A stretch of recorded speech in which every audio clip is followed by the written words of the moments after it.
Welcome to September, the 9th month. The principle of the 9th step is justice. We have come a long way since January, and we've been doing our best to practice these principles in all our affairs. We are on a healthy journey of proactive discovery, where we don't regret the past because we take responsibility for what we did when we hurt others, and pray to not do them again moving forward. We bring balance and healing to the relationships that were harmed by our past behavior. Life's adventure can now open up new, formerly unimaginable possibilities. We're going to start with the Serenity Prayer, and then we'll go into the daily reflections. If you or someone you know are questioning yourselves about whether or not you're an alcoholic or whether they are an alcoholic or drug addict, reach out. We can help you. You don't have to do it alone. God, grant me the serenity to accept the things I cannot change, courage to change the things I can, and the wisdom to know the difference. Grant me patience with the struggles that take time, and appreciation for all that I have, tolerance of those with different struggles, and the strength to get up and try again, one day at a time. September 18th. Loved back to recovery. Our whole treasured philosophy of self-sufficiency had to be cast aside. This had not been done with old-fashioned willpower. It was instead a matter of developing the willingness to accept these new facts of living. We neither ran nor fought, but accept we did, and then we were free. Best of the Grapevine, Volume 1, page 198. I can be free of my old enslaving self. After a while, I recognize and believe in the good within myself. I see that I have been loved back to recovery by my higher power, who envelops me. My higher power becomes that source of love and strength that is performing a continuing miracle in me. I am sober, and I am grateful. I get drunk. We stay sober. We cannot do it alone. We hear that often.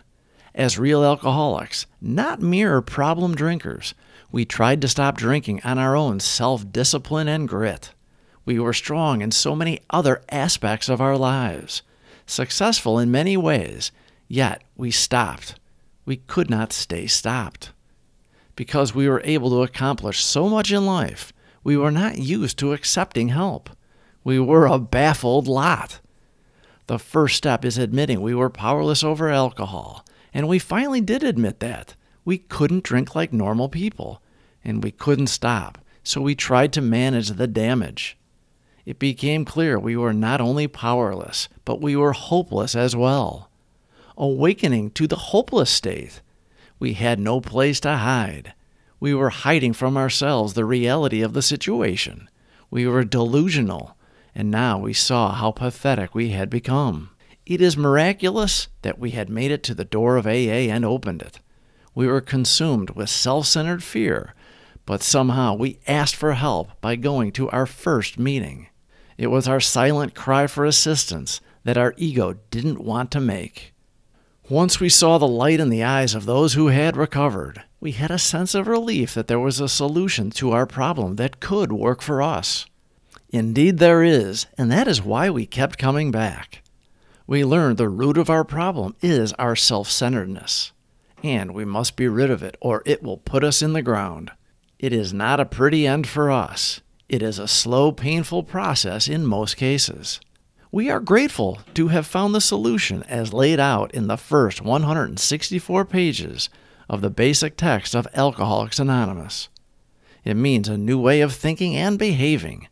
The thinking is the real problem for us. Old ideas had to be cast aside, and new, purer ones took their place. By admitting our powerlessness, we came to believe in God. Our higher power could and would take care of whatever ailed us if we earnestly sought Him. Time takes time. We followed the suggestions in the beginning out of an obligation to the idea that on our own we were powerless, and we committed to go to any lengths to get what those pioneers in AA got, a life of happiness and contentment without alcohol. We drank against our will, and in the beginning of being in AA and working the steps, we were uncomfortable. We did it against our will, but in this case, It turned out to be the miracle in the making. Accepting help from others was a leap of faith. Having faith in a higher power that we couldn't see or touch was easier than we thought once we gave it a try. All it took was a beginning to feel the results. Our attitude about life changed, and the old concerns that dominated our thinking no longer did, and our anxieties and worries slowly dissipated. We live a life of serenity and peace today, a far cry from our old life run on self-will and resentments.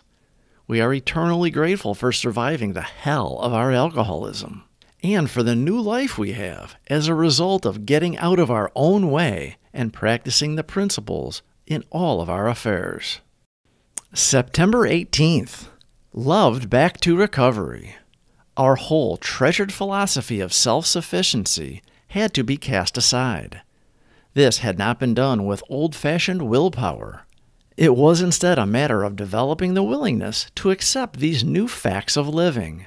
We neither ran nor fought, but accept we did, and then we were free. Best of the Grapevine, Volume 1, page 198. I can be free of my old enslaving self. After a while, I recognize and believe in the good within myself. I see that I have been loved back to recovery by my higher power, who envelops me. My higher power becomes that source of love and strength that is performing a continuing miracle in me. I am sober, and I am grateful. Please subscribe for more videos. Thank you for watching.